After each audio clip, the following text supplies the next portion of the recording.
Hello and welcome to my channel, and in this tutorial I will be giving you a brief introduction of what is called as an IDE. In my opinion, in today's world, PyCharm is the coolest IDE available for Python. But what is an IDE? IDE is an integrated development environment which provides comprehensive functionalities to a computer programmer for software development. In short, it makes coding simpler, gives real-time error indication to the user. So in my opinion, PyCharm is the coolest IDE available, but as you can see here, there are two versions available. One is the professional one and another one is the community one. For professional one, you need to pay some amount, so I don't think it is wise enough to pay something before you start learning.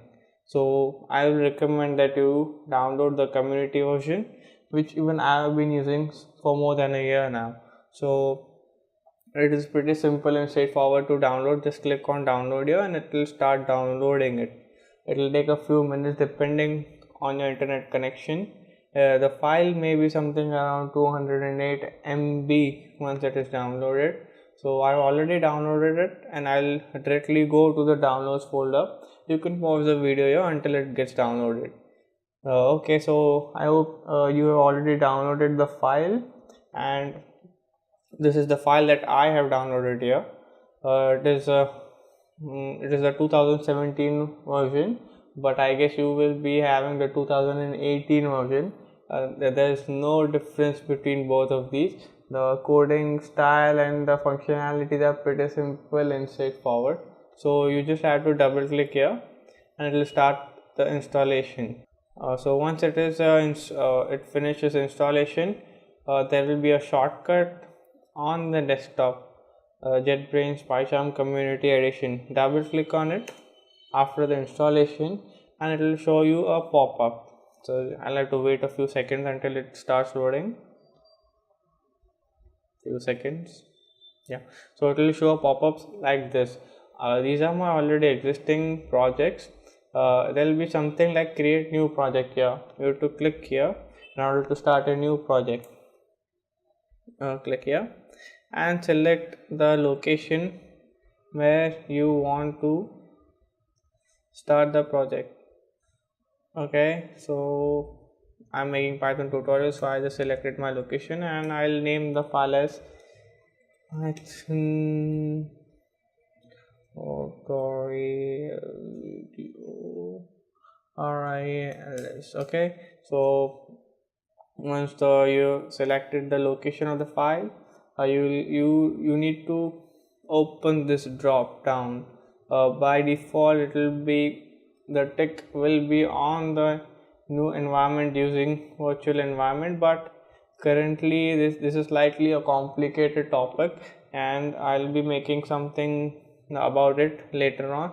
But as of now, you should use the existing interpreter.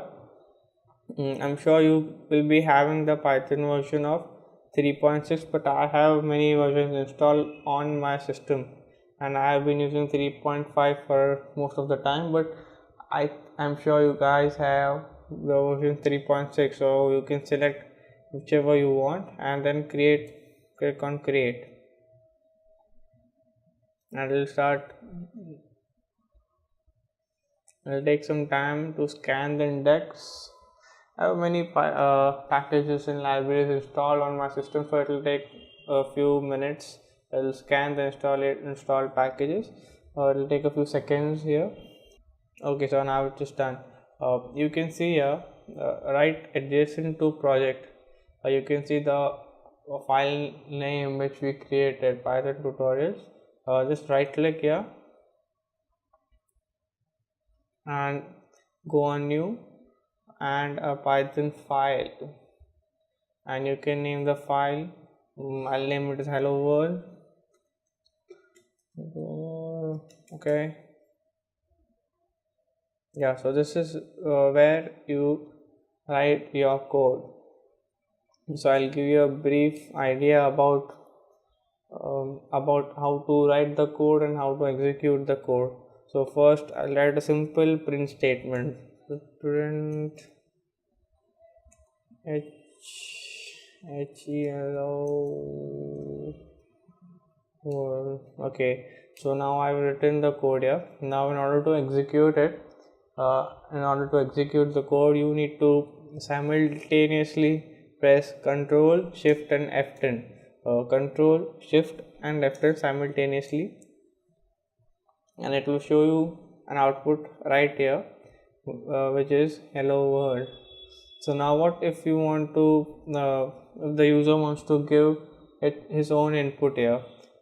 So let me give you another example of a simple code here. Let's take input equals input. As you can see here, there are many recommendations here automatically which pop up, which makes us simpler and which makes PyCharm one of the coolest IDEs available. So input, or you can type something, pop in your input. Okay, so now let us print the input. Print input. Okay, so now to execute this file, Control Shift and F10 simultaneously. So pop in your input. It says that I need to give an input, as I have mentioned here, that I want to give input using the keyboard. So I'll type it as hello world. Okay, so it executed and it printed the input. It took the input from here, it stored it in the variable input, and then it printed the variable which contained the input that I provided, which was hello world. So this was the basic introduction, and second thing that I will like to let you know that you don't need to save like Word and Excel. You need to frequently press Control S to save the file, but in this case it automatically saves the code once you made any changes. So this is one of the biggest advantage. You don't have to worry about saving your code again and again. So this was the basic idea and introduction about PyCharm, which is one of the coolest IDE available. So in the next tutorial, I'll be moving to actual coding from now on. So thank you for watching, and please like and subscribe.